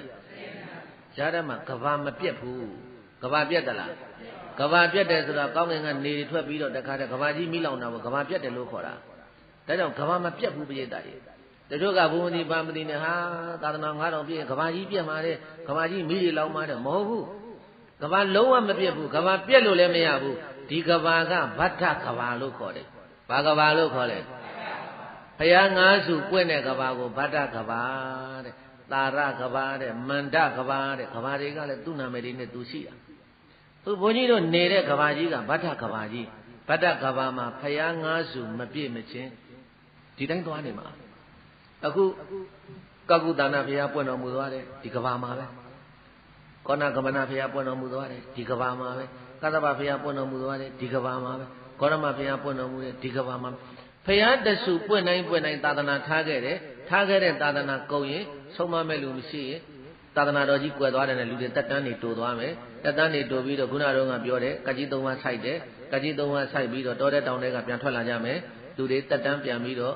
ကာယကံဝစီကံမနောကံတွေကိုပြန်ထိန်းတယ်တက်တန်းတွေပြန်တိုးပြီးတော့ရှည်လာတယ်အဲ့ဒီလိုရှည်လာရင်ကနေပြီးတော့အခုတက်တန်းဘလောက်တန်းလုံးဆိုလို့ရှိရင်တဲ့လူတွေအသက်3သိန်းသားမှာအဘွားအသက်ဘယ်လောက်ရှိပြီလို့ဆိုငါအသက်3သိန်းအဖိုးအသက်ဘယ်လောက်ရှိပြီလို့ဆိုရင်ငါအသက်3သိန်းပြည့်ဖို့လို့တစ်နှစ်ပဲလို့တော့တယ်အဲ့ဒီလိုလူတွေအသက်3သိန်းသားမှာအယံဗာရာဏတိကေတုမတိနာမှာရာဇဌာနိဘဝိတတိစေတသာရိဗုဒ္ဓရာဒီမေတ္တိယဗုဒ္ဓဝင်ကိုမြတ်စွာဘုရားဟောနေတာရှင်သာရိပုတ္တရာလျှောက်လို့ဘယ်သူလျှောက်လို့လဲဟောတာကဏိဒေါရာယုံเจ้าမှာဟောနေတာဘယ်เจ้าမှာဟောနေတာကောရမေကြီးသင်္ကန်းလာလှူလို့အဇိတယဟန်ကသင်္ကန်းအလှူခံလို့ဒီတရားဟောနေတာဟုတ်လားဘေးသားရဲ့အဲ့ဒီမှာမြတ်စွာဘုရားရှင်ကိုတော်မြတ်ကစေတသာရိပုတ္တရာအယံရာအရံဗာရာဏတိဟောဒီဗာရာဏတိခေါ်တဲ့ရွှေမြို့တော်ကြီးသည်ကေတုမတိနာမှာရာဇဌာနိဘဝိတတိကေတုမတိလို့ခေါ်တဲ့ပြည်ကြီးဖြစ်အောင်မယ်တဲ့အခုငါဘုရားလက်ထက်မှာတော့ဗာရာဏတိလို့ခေါ်တဲ့မြို့ဟာနောင်တစ်ချိန်ကြလို့ရှိရင်လူတွေတန်း3သိန်းတန်းရောက်လို့ရှိရင်ဗာရာဏတိဆိုတဲ့နာမည်ပြောက်ပြီးတော့ကေတုမတိလို့ခေါ်တဲ့နေပြည်တော်ကြီးဖြစ်လိမ့်မယ်တဲ့တခါတည်းမြတ်စွာဘုရားကမြို့နာမည်မှာပြောသွားတာအဲ့ဒီကေတုမတိလို့ခေါ်တဲ့နေပြည်တော်ကြီးမှာသင်္ခလို့ခေါ်တဲ့စัจ जा မင်းကြီးပေါ်လိမ့်မယ်မိဘရဲ့ခေါင်းကြီးကဝိသခာသားတော်ပေါင်းက1000အရိပတေယဗုဒ္ဓဝင်ဒီကစတာမြို့ကကေတုမတိတဲ့ဘာမြို့လဲတိုင်းပြည်အုပ်ချုပ်မင်းလုံးတဲ့ရှင်မင်းကြီးကစัจ जा မင်းနာမည်ကသင်္ခလို့ခေါ်တဲ့စัจ जा မင်းမိဘရဲ့ခေါင်းကြီးနာမည်ကဝိသခာတဲ့ဘုန်းကြီးတို့ပုဗ္ဗာယုံကျောင်းမကြီးနဲ့နာမည်ချင်းဆင်တယ်ဝိသခာတဲ့သားတော်ပေါင်းဘယ်လောက်ရှိမလဲသားတော်ပေါင်းက1000ကေတုမတိမြို့ကိုချမ်းရမ်းထားတဲ့မြို့အချမ်းရမ်းပေါင်းက8400ကေတုမတိမြို့ရဲ့အလယ်ကောင်းမှာယရဏ9ပါးနဲ့ပြည့်စုံတဲ့စัจ जा ယရဏပြတ်တာရင်ကြီးဟာသင်္ခစัจ जा မင်းကြီးရဲ့ရှေ့ဘုံတော်ကြောင့်ပေါ်ပေါက်ပြီးတော့လာရတယ်တဲ့အဲ့ဒီစัจ जा ယရဏရင်မြန်ကြီးဟာလူတွေရဲ့မျက်စိနဲ့စိုက်ပြီးတော့ကြည့်လို့မရအောင်အကြောင်းအဝါတွေတောက်နေတယ်တဲ့စัจ जा မင်းကြီးရဲ့ကေတုမတိမြို့ရဲ့ဘယင်စัจ जा မင်းကြီးရဲ့တကိုးကိုအဲ့ဒီမှာမြတ်စွာဘုရားကပြောပြနေတာမြို့လေကောင်မှာယရဏ9ပါးနဲ့ပြည့်စုံတဲ့စัจ जा ယရဏပြတ်တတ်ရင်ကြီးပေါ်လိမ့်မယ်အဲ့ဒီပြတ်တတ်ဆောင်ကြီးဟာလူတွေရဲ့မျက်လုံးနဲ့ကြည့်လို့မရအောင်အကြောင်းဝါတွေကသိတောက်တယ်တဲ့အဲ့ဒီစัจ जा ယရဏရင်မြန်ကြီးကအထပ်ပေါင်း100ရှိတယ်တဲ့ဘယ်လောက်ရှိလဲဘုရားတိုင်းထပ်ပေါင်း100ရှိတယ်တဲ့အဲ့ဒီပြတ်တတ်ဆောင်ကြီးဟာဒီစัจ जा မင်းကြီးသင်္ခစัจ जा မင်းကြီးဒီမှာတိုင်းပြည်အုပ်ချုပ်မင်းမလုပ်ခင်တော့ကဗမာမြုပ်နေတာတော့ဆိုခင်းငါမြစ်ထဲမှာမြုပ်နေတာတဲ့ခင်းငါမြစ်ထဲမှာမြုပ်နေတာသင်္ခစัจ जा မင်းကြီးရဲ့ဘုံကံကြောင့်ပြန်ပြီးတော့ပေါ်လာရတာဒါမျိုးလို့ရှိရင်အဲ့ဒီစัจ जा ယရဏကြီးရဲ့ပိုင်ရှင်ကဘယ်သူတုံးလို့ဆိုတော့မဟာပနာထမင်းတဲ့အဲ့ဒီမင်းကြီးကဟောဒီကေတုမတိမြို့မှာပဲဆိုဆံခဲ့တာအဲ့ဒါသူ့လက်ထက်ကရှိခဲ့တဲ့ပြတ်တတ်ဆောင်ကြီးစัจ जा ယရဏကြီးအဲ့ဒါကြီးကဘုန်းကြီးတို့ပြေးတာမဟာပနာရမင်းကြီးနတ်ရွာဆံကံတော်ကုံသွားတဲ့အခါကျတော့အဲ့ဒီစัจ जा ယရဏကြီးကသူ့အလိုအလျောက်ပဲပျောက်သွားပြီးတော့ခင်းငါမြစ်ထဲမှာသွားမြုပ်နေတာမဟာပနာရမင်းကအဲ့ဒီစัจ जा ယရဏဘယ်ကရတော့ဆိုတရားမင်းကဝိတ္တဇုံနတ်သားကိုဖန်ဆင်းခိုင်းတာဘုန်းကြီးတို့စာရှိတဲ့လူမင်းဘုန်းကြီးတော့နတ်မင်းမနေတာတဲ့ဗာမင်းဘုန်းကြီးတော့ဗာမင်းမနေတာလူမင်းဘုန်းကြီးတော့နတ်မင်းမနေတာဆိုတဲ့အတိုင်းအဲ့ဒါတရားမင်းကြီးကမဟာပနာရမင်းကြီးစီးဖို့လို့ဆိုပြီးတော့အထက်တရားရှိတဲ့စัจ जा ယရဏကြီးကိုဖန်ဆင်းပေးထားတာဘာဖြစ်လို့တရားမင်းကြီးကအထက်တရားရှိတဲ့ပြတ်တတ်ဆောင်ကြီးကိုဖန်ဆင်းပေးရတယ်လဲလို့ဆိုရင်တဲ့မဟာပနာရမင်းကြီးကရှေးဘဝကလုပ်ခဲ့တဲ့ကုသိုလ်တဲ့ရှေးဘဝကဘာကုသိုလ်လုပ်ခဲ့တုံးလို့ဆိုတော့ပိဋကရေရှေးဘဝတုန်းကကျူထယံရက်စားရပြီးတော့အသက်မွေးရတဲ့လူဆင်းရဲဖြစ်ကူးတယ်တာဖာနှစ်ယောက်တော်တယ်သွားရင်းနဲ့ပြည့်စေကဗုဒ္ဓတစ်ပါးကိုဖူးတွေ့ရတာဖူးတွေ့ရတဲ့အခါကျတော့အဲ့ဒီမှာကျူရိုးနဲ့တဖန်းသားတွေနဲ့သိရမိုးကြောင်းလေးတစ်ကြောင်းဆောက်ပြီးတော့အသက်တဆုံးပစ္စည်းလေးပါတော့ပြင်စောက်ရှောက်ထောက်ပံ့လှူဒန်းခဲ့တာ တာဖာနှစ်ယောက်မဟာဗနာရမင်းကြီးရဲ့အတိတ်ဇာလန်းကလည်းပဲအဲ့ဒါကျူရိုးနဲ့တဖန်သားတွေနဲ့တစ်ရွက်မိုးတဲ့ကြောင်းလေးအခုလိုအုတ်တိုက်တွေပါတွေဆောက်တာမဟုတ်ဘူးသွတ်တွေဗီလာမေတွေနဲ့မဟုတ်ဘူးတောထဲမှာပြစ္ဆေကဗုဒ္ဓကိုတွေးလို့ကြီးညိုရင်းနဲ့ဆောက်ပြီးတော့လှူခဲ့တဲ့ကုသိုလ်ဟာတာဖာနှစ်ယောက်တည်သွားတဲ့အခါကျတော့နတ်ပြည်ကိုတက်သွားတာအဖေလုံးတဲ့ပုဂ္ဂိုလ်ကနတ်ပြည်မှာနတ်စည်းစိမ်တွေခံစားပြီးတော့နေခဲ့တယ်သားလုံးတဲ့လူကလူပြည်ကိုဆင်းလာပြီးတော့ကေတုပတိမြို့မှာမဟာပနာရမင်းကြီးဆိုပြီးတော့လာဖြစ်တာမဟာပနာရမင်းကြီးနတ်ရွာလဲစံရောအဲ့ဒီပြတ်သက်ဆောင်ကြီးကလည်းပဲဂင်္ဂမြစ်ထဲကိုမြုပ်သွားတာဟောအခုသင်္ခစัจ जा မင်းကြီးကေတုပတိမြို့မှာစัจ जा မင်းဖြစ်တော့မှအဲ့ဒီဂင်္ဂမြစ်ထဲမှာမြုပ်နေတဲ့ပြတ်သက်ဆောင်ကြီးကကေတုပတိမြို့လေကောင်မှာလာပြန်ပြီးတော့ပေါ်ပေးရတာဘုန်းကြီးတို့ပြည်သားမျက်စိလည်းမသွားနဲ့မဟာပနာရမင်းကြီးရဲ့စัจ जा ယရဏအထက်တရားရှိတယ်ကောင်းကင်ကိုပြန်သွားလို့ရတယ်မဟာပနာရမင်းကြီးကဒီစัจ जा ယရဏကိုဘာကြောင့်ရတာတော့ဆိုရင်ပြစ္ဆေကဗုဒ္ဓတစ်ပါးကိုကျူရိုးကြောင်းနဲ့တဖန်သားတွေနဲ့ကြောင်းဆောက်တူခဲ့တဲ့ကုသိုလ်ကံကြောင့်ရတာကြောင်းကတန်ဖိုးမကြီးမားပေမဲ့လို့စေတနာကကြီးမားတော့အထက်တရားရှိတဲ့ပြတ်သက်ဆောင်ကြီးကိုသူလဲရှင်မရင်လဲဖြစ်ကောတရားမင်းကြီးကဝိသဇုဏသားကိုခေါ်ပြီးတော့ဖန်ဆင်းပေးရတာအေးဒါကြောင့်မို့လို့ဘုန်းကြီးတို့ပြည်သားပေါင်းသူတော်ကောင်းတို့အဓိကကဘာကိုပဲလှူစေတနာဗราဏတဲ့ဘာဗราဏလဲအေးစေတနာထက်တော့ဘုန်းကြီးတို့ပြည်သားအထက်တရားရှိတဲ့စัจ जा ယရဏကြီးကိုစီးပြီးတော့ကောင်းကင်ကိုပြန်သွားနိုင်ပါတယ်အဲ့ဒီစัจ जा ယရဏကြီးကမဟာဗနာရမင်းကြီးနတ်ရွာဆံကံတော်ကုံသွားတဲ့အခါကျတော့ကျန်တဲ့လူတွေနဲ့မထိုက်တန်တဲ့အတွက်ကြောင့်မို့လို့တရားမင်းကဟိုးဂင်္ဂမြစ်ထဲမှာသွားမြုပ်ထားတာအခုသင်္ခစัจ जा မင်းကြီးပေါ်လာတော့အဲ့ဒီဂင်္ဂမြစ်ထဲကစัจ जा ယရဏကြီးအထက်တရားရှိတဲ့စัจ जा ယရဏကြီးကိုလာပြီးတော့မျိုးလေကောင်မှာချပေးသွားတာပြေးသားရေယရဏမျိုးစုံနဲ့ခြံရံပြီးတော့အယောင်9မျိုးရှိတယ်တဲ့အဲ့တော့ကေတုမဏိမျိုးရဲ့ပတ်ဝန်းကျင်ကိုဘုန်းကြီးတို့ကြည့်လိုက်ရအောင်လို့ကေတုမဏိမျိုးရဲ့ပတ်ဝန်းကျင်ကယရဏမျိုးစုံတွေခြံရံပြီးတော့တတိုင်း9ထပ်ရှိတယ်မြို့တကား4မျက်နှာမှာရွှေစရက်တွေပေါ်ပေါက်လိမ့်မယ်ဥယျာဉ်တော်ထဲမှာလည်းပဲပန်းမျိုးစုံတွေဟာမြရည်တွေသွန်းနာသလိုမွေးကြိုင်လန်းဆန်းပြီးတော့ရေကန်တွေမှာလည်းပဲကြာမျိုး5ပါးတွေပွင့်ပြီးတော့တင့်တယ်လှပနေလိမ့်မယ်စေတသာရိဗုဒ္ဓရာမြို့လေကောင်မြို့တကား4ပေါက်မြို့ရဲတိုင်းတွေမှာနတ်ပဲဆိုအဝိအစာသာတော့ဘွရာတွေဟာပရိသာမင်းနေမှာချိန်ဆွဲပြီးတော့နေကြလိမ့်မယ်လိုချင်တာကိုတိုင်းသူပြည်သားတွေကအလွယ်တကူနဲ့သွားရောက်ပြီးတော့ယူယုံပဲသာရိဗုဒ္ဓရာတဲ့ကေတုမဏိမြို့ကြီးရဲ့ဆန်းကျယ်ပုံတွေကိုမြတ်စွာဘုရားရှင်ကိုတော်မြတ်ကရှင်သာရိပုတ္တရာကိုပြောပြနေတာပဲသတည်းမြို့လေကောင်မှာမြို့တကား၄ပေါက်မှာမြို့ရဲ့တိုင်းဒီဓာတ်ထဲမှာပြေးတိုင်းနတ်ပစိုးတွေအဝိအစားတွေစားတရားတောက်စရာတွေရှင်းရှင်းပြောပြေးတာဗဒေသာပင်တွေဘာတွေလဲဗဒေသာပင်တွေဘယ်နာကြည့်လိုချင်တာဗဒေသာပင်ကသွားဆုတ်ယူလိုက်ရုံပဲဘာမှအပူပင်တော့ကမရှိဘူးအဲ့ဒီအသက်တသိန်းတန်းကလူတွေကအလွယ်တကူနဲ့သွားရောက်ပြီးတော့ယူစားယုံမဲတဲ့အဲ့ဒီလိုအဖက်ဖက်ကနေပြီးတော့ပြေဆုံးနေတဲ့နေပြည်တော်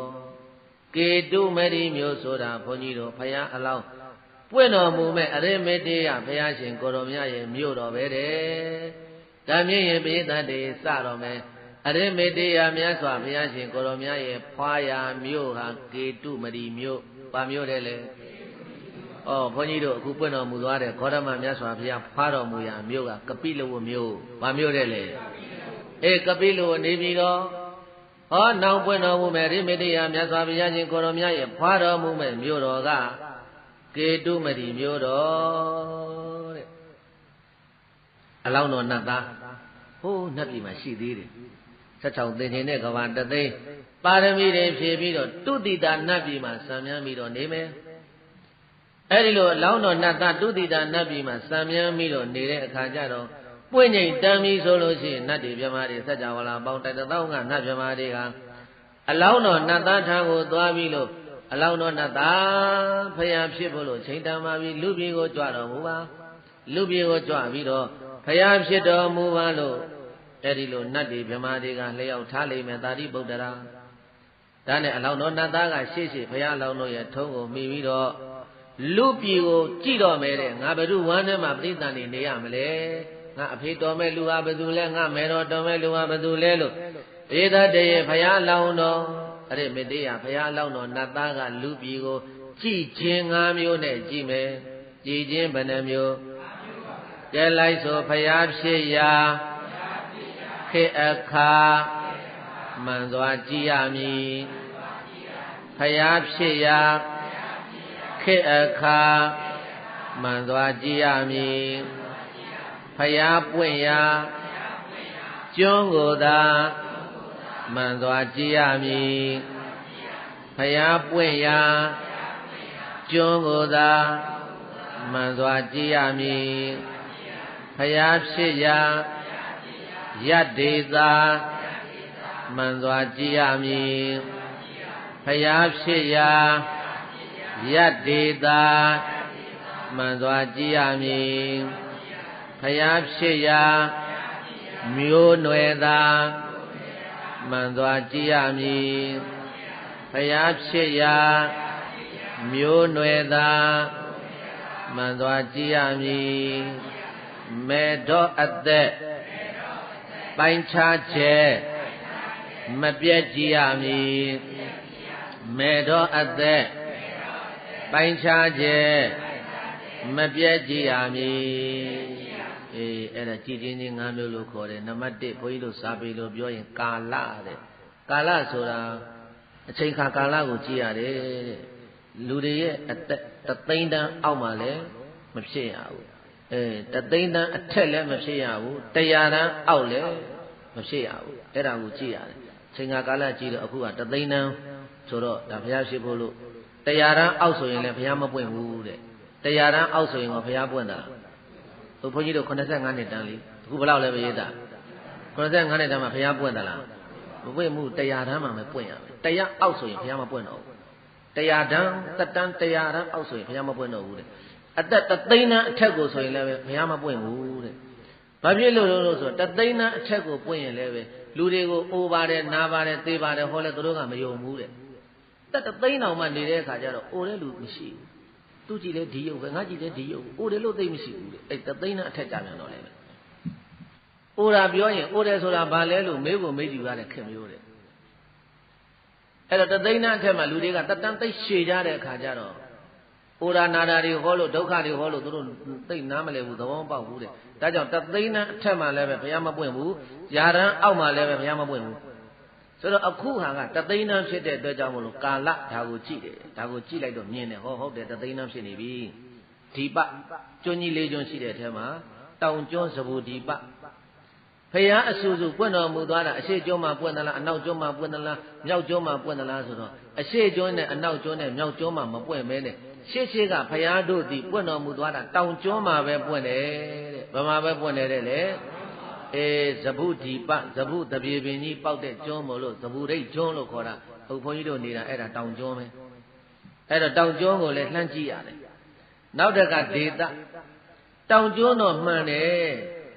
တောင်ကျွန်းရဲ့အလယ်ဘကိုတဲ့တဲ့ဟာဘယ်ဟာလဲမြစ်စီမဒေသဆိုတော့မြစ်စီမဒေသဆိုတော့ဘုန်းကြီးတို့အခုဘုရားပွင့်တော်မူသွားတဲ့အိန္ဒိယနိုင်ငံဗုဒ္ဓဂယာအဲ့ဒါဒီတောင်ကျွန်းကြီးရဲ့အလယ်ကောင်တဲ့တဲ့အရာပဲတဲ့ဒါကြောင့်မို့လို့ဘုရားတိုင်းဒီအဲ့ဒီအိန္ဒိယမှာပဲပွင့်ကြရတယ်မြစ်စီမဒေသလို့ခေါ်တယ်မြစ်စီမဆိုတာအလယ်တောင်ကျွန်းကြီးရဲ့အလယ်ဘကိုကြည့်လိုက်တဲ့အခါကျတော့ဒီမြစ်စီမဒေသကိုသွားမြင်တယ်နောက်တက်ကကုလတဲ့အမျိုးအနွယ်ကိုကြည့်ရတယ်တဲ့အဲ့တော့ဘုန်းကြီးတို့မြတ်စွာဘုရားလက်ထက်ကအမျိုး၄ပါးရှိတယ်အမျိုးဘယ်နှပါးလဲမင်းမျိုးရဲ့ပုံနာမျိုးရဲ့ကုံတယ်မျိုးရဲ့လူဆင်းရဲမျိုးရဲ့လို့အမျိုး၄ပါးကိုသတ်မှတ်ထားတယ်အဲ့တော့အမျိုး၄ပါးရှိတဲ့အထက်မှာလဲမင်းမျိုးနဲ့ပုံနာမျိုးမှာပဲဘုရားတို့မိဒီမှာပရိသတ်တွေယူရတယ်လူဆင်းရဲမျိုးနဲ့ကုံတယ်မျိုးမှာသွားပြီးတော့ပရိသတ်တွေမယူရဘူးတဲ့အမျိုးညံ့လို့ဘုရားဆိုတာအမျိုးမြတ်တဲ့ထဲမှာပဲပရိသတ်တွေနေရတယ်မင်းမျိုးနဲ့ပုံနာမျိုးဘာနဲ့လဲမင်းမျိုးနဲ့ပုံနာမျိုးကိုအမြတ်ဆုံးအမျိုးလို့သူတို့ခေတ်ကသတ်မှတ်တာမှန်ပါတယ်ပရိသတ်ကြီးအဲ့တော့ဘုရားပွင့်မဲ့အချိန်မှာ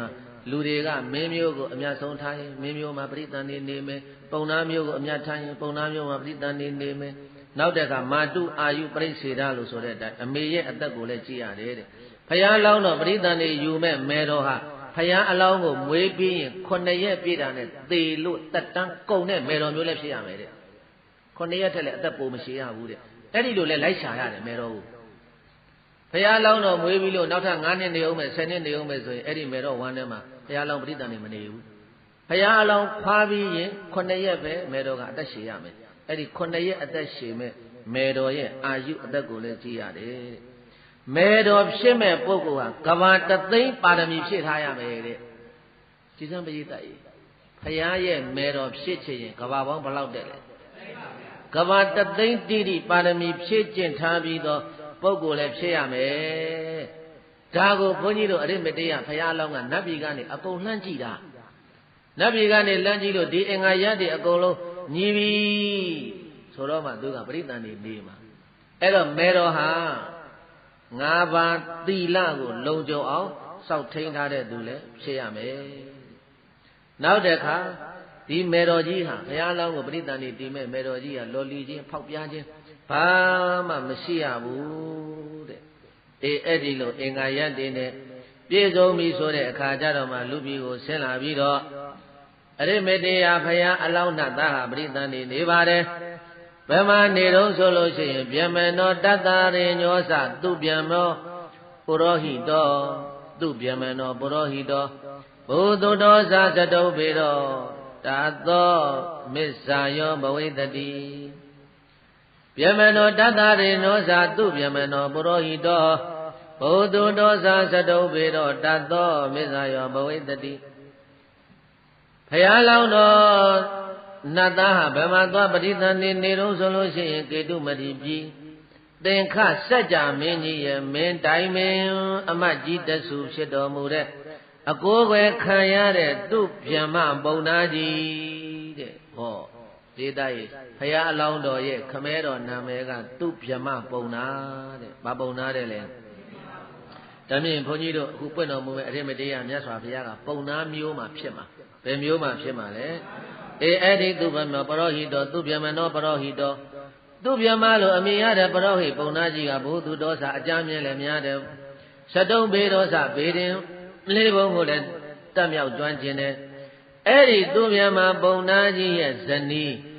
ပုံဗျမနဝတီအမည်ရတဲ့ပုံလေးမကြီးရဲ့ဝမ်းမာတဲ့ဘေးသားရေတူတူမှတ်လိုက်ကြပါစို့ဘုရားအလောင်းတော်ရဲ့ခမဲတော်နာမည်ကသူဗျမပုံနာမေတော်ကဗျမဝတီတဲ့မေတော်ကဘယ်သူလဲလေဗျမဝတီအမည်ရှိတဲ့ပုံလေးမကြီးရဲ့ဝ